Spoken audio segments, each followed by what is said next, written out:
अस्सलाम वालेकुम, मैं हूं मरियम नवाज़। और सुप्रीम कोर्ट में बिलाखिर सिविलियंस के फौजी अदालतों में ट्रायल से मुतालिक इंट्रा कोर्ट अपीलों में वही हुआ जिसका डर था, यानी जो नया 6 रुकनी बेंच बनाया गया उस पर भी एतराज़ उठ गया और एतराज़ के साथ बहुत से और एतराज़ात भी उठा लिए गए हैं। लेकिन सुप्रीम कोर्ट के अंदर एंजाइटी कुछ और है। सुप्रीम कोर्ट का ये 6 रुकनी बेंच अपने ऊपर उठने वाले एतराज़ से बालतर होकर ये चाहता है कि जो 103 अफराद फौजी तहवील में हैं उनसे मुतालिक तफसीलात फराहम की जाएँ, क्योंकि अब उनका ट्रायल तो मुकम्मल हो चुका है। तो उनमें से कितने अफराद हैं जो बरी हो सकते हैं और कितने अफराद हैं जिनको कम सज़ाएँ होनी है, तो सुप्रीम कोर्ट को बताया जाए ताकि सुप्रीम कोर्ट उनकी रिहाई का हुक्म जारी कर सके। सुप्रीम कोर्ट ये कैसे करेगी और जो वो 103 अफराद हैं उनमें से फ़ौजी अदालतें कैसे ये समरी प्रोवाइड करेंगी कि इनमें से ये अफराद बरी होते हैं और इनकी जो 10 माह की कैद है उसके अंदर सज़ाएँ मुकम्मल हो चुकी हैं तो इनको रिहा हो जाना चाहिए। ये बड़ा ट्रिकी है। सुप्रीम कोर्ट ज़ाहिर है कि इस मुकदमे के अंदर एक नई जुरिस्डिक्शन तो सेट करने जा रही है, क्योंकि सुप्रीम कोर्ट के अंदर कभी भी इससे पहले इतनी बड़ी तादाद में सिविलियंस के फ़ौजी अदालतों में ट्रायल से मुतालिक मामला नहीं आया। 21वीं आईनी तरमीम बिलाशुबा आई थी, लेकिन उस केस के अंदर जो सिविलियंस थे वो दहशतगर्द थे, लेकिन ये सिविलियंस वो हैं जिनका ताल्लुक एक मखसूस जमात से यानी पाकिस्तान तहरीक इंसाफ से बताया जाता है और उनके बारे में उनके ऊपर इल्ज़ाम ये है कि 9 और 10 मई के वाक़यात में ये अफराद मुलविस थे और इसलिए इनका ट्रायल करने की अहलियत सिविलियन कोर्ट्स में नहीं है, सिर्फ मिलिट्री कोर्ट्स में ही है। अदालत अब तक इस केस के अंदर जब से इंट्रा कोर्ट अपीलें शुरू हुई हैं किसी मेरिट के दलाइल के ऊपर नहीं जा सकी। उसकी वजह बार बार बेंच पे उठने वाला एतराज़ और सुप्रीम कोर्ट की 3 रुकनी जजेस कमेटी की जानिब से उसी तरह का बेंच दोबारा बना देना है। आज जब 6 रुकनी बेंच ने जस्टिस अमीनुद्दीन खान की सरबराही में दोबारा इस केस की समाअत का आगाज़ किया, तो इस केस के अंदर जो ख्वाजा अहमद हुसैन हैं जो कि नुमाइंदगी कर रहे हैं साबिक chief justice supreme court Jawad S Khawaja की, उन्होंने आज दोबारा इस बेंच के ऊपर एतराज़ उठाया और एतराज़ उठाते हुए ये कहा कि कम से कम 9 रुकनी बेंच इस केस के अंदर बनना चाहिए। उसके अलावा जो दीगर वकला थे जो कि मरकज़ी केस के अंदर पिटिशनर्स थे वो भी अदालत में मौजूद थे, एतजाज़ अहसन थे, सलमान अकरम राजा थे। उसके अलावा जो फैसल सिद्दीकी हैं वो कराची से सिविल सोसाइटी को रिप्रेजेंट कर रहे हैं वो थे। इन तमाम तर वकला ने ना सिर्फ बेंच के ऊपर एतराज़ उठाया बल्कि ये भी एतराज़ उठाया कि इंट्रा कोर्ट अपीलें दायर करने में वफाकी हुकूमत ने मुख्तलिफ इदारों की तरफ से भी अपीलें दायर की हैं और उन अपीलों में जो नुमाइंदगी कर रहे हैं वकला वो जो है वो प्राइवेट काउंसिल्स हैं और उनके ऊपर भी टैक्स पेयर के पैसे से बहुत ज़्यादा जो है वो खर्च किया जा रहा है। जैसे Khawaja Haris ministry of defence ने उनको वकील किया है, तो फिर उनके वकील करने की क्या ज़रूरत थी जब अटॉर्नी जनरल ख़ुद वफाकी हुकूमत की जानिब से अदालत में मौजूद हैं। तो ये एतराज़ उठाया गया है वकला की जानिब से। उसके अलावा ये भी एतराज़ उठाया गया है कि आप 6 जजेस बैठ के ये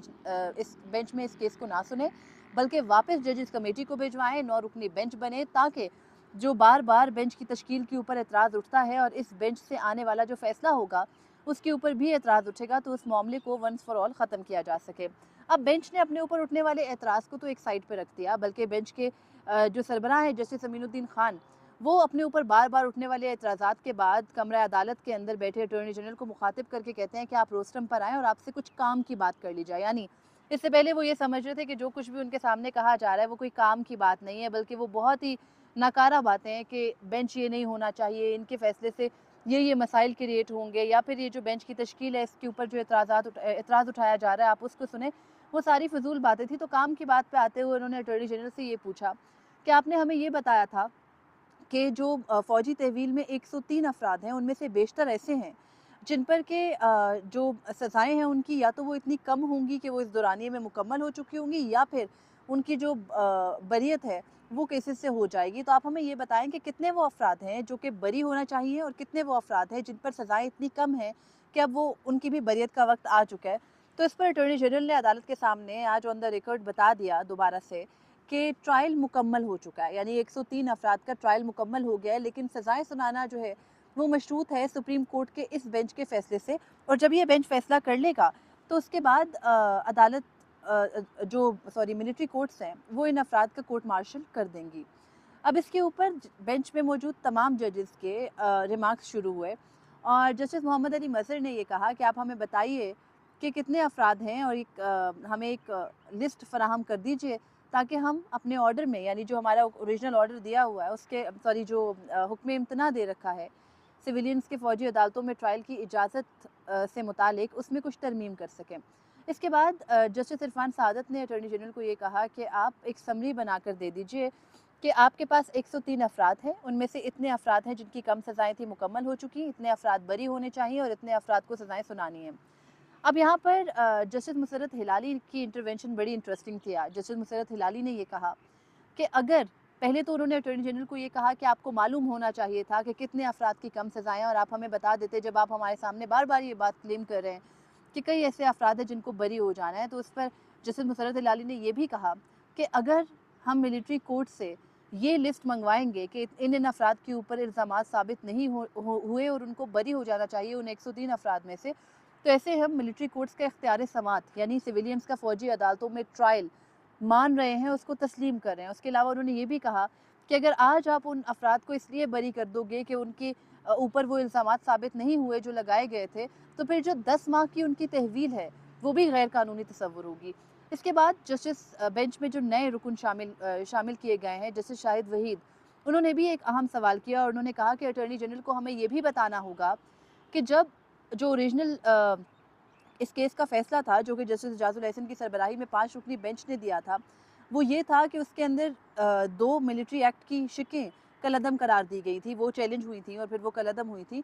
तो मिलिट्री एक्ट की शिकें कलअदम होने से मुतासरा फरीक वफाकी हुकूमत बनती है, तो इस केस के अंदर तमाम सूबाई हुकूमतों ने कैसे अपनी अपनी अपीलें दायर कर दी, इससे मुतालिक भी जवाब दें। अब केस के अंदर एक इंटरेस्टिंग चीज़ ये भी हुई आज कि जो केपी हुकूमत जो कि अब बन चुकी है और वहाँ पर ज़ाहिर है कि पाकिस्तान तहरीक इंसाफ की हुकूमत है, उनकी तरफ से एडिशनल एडवोकेट जनरल आए और उन्होंने अदालत में काबीना जो केपी हुकूमत की काबीना सूबाई काबीना है उसकी करारदाद पेश की, जिस करारदाद में ये कहा गया था कि 9 और 10 मई के वाक़यात के जो अफराद हैं उनको छोड़ा भी जाए और उनके जो सिविलियंस के फ़ौजी अदालतों में से मुतालिक सुप्रीम कोर्ट में दायर अपील है उसको वापस लिया जाता और फिर अदालत ने उनकी ये अपील मान भी ली। खैर, इसके अलावा एक तीसरी डेवलपमेंट ये हुई कि फैसल सिद्दीकी ने इस केस की बराह रास्त समात का भी जो है वो अदालत के सामने मुद्दा उठाया है और एक CMA फ़ाइल की यानी एक दरख्वास्त ये दी है कि आप इस केस की बराह रास्त नशरियात करें।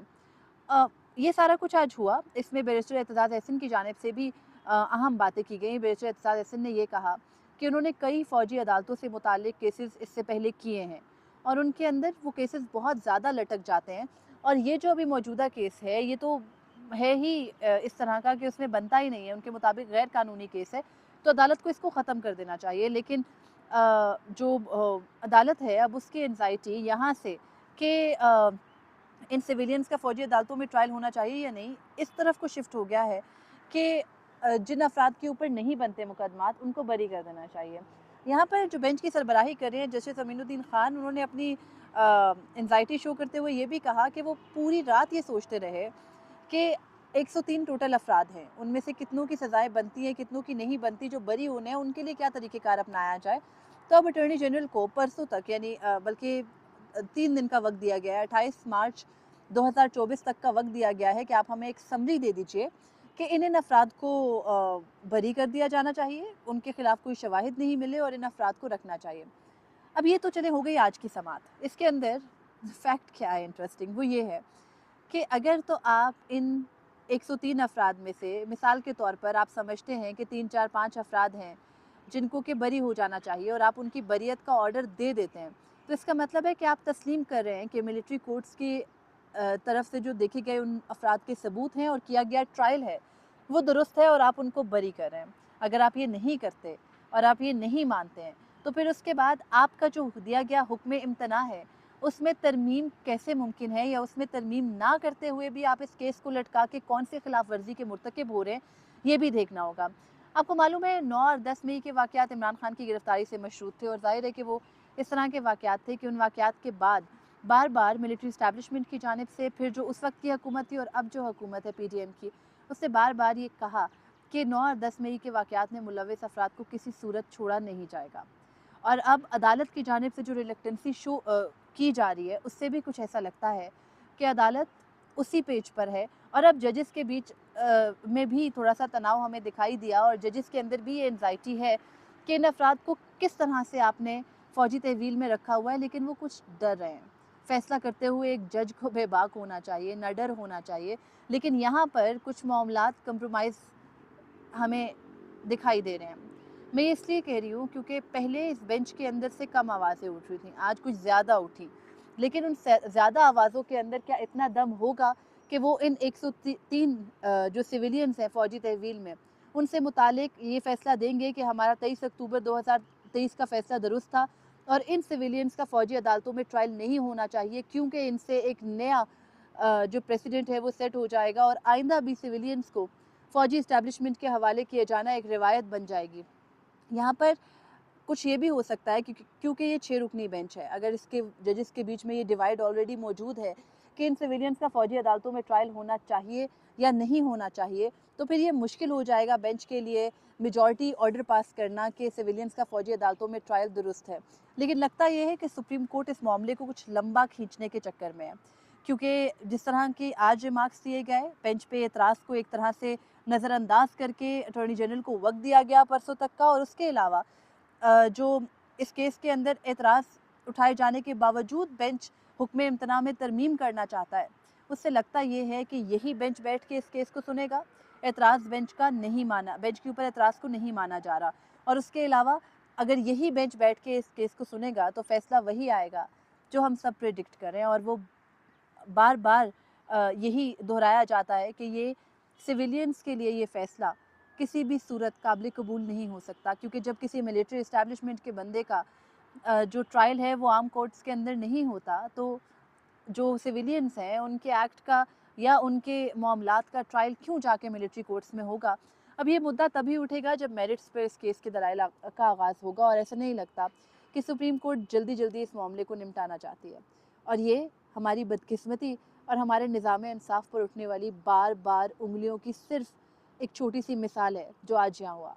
मुझे इजाज़त दीजिए। अल्लाह हाफ़िज़।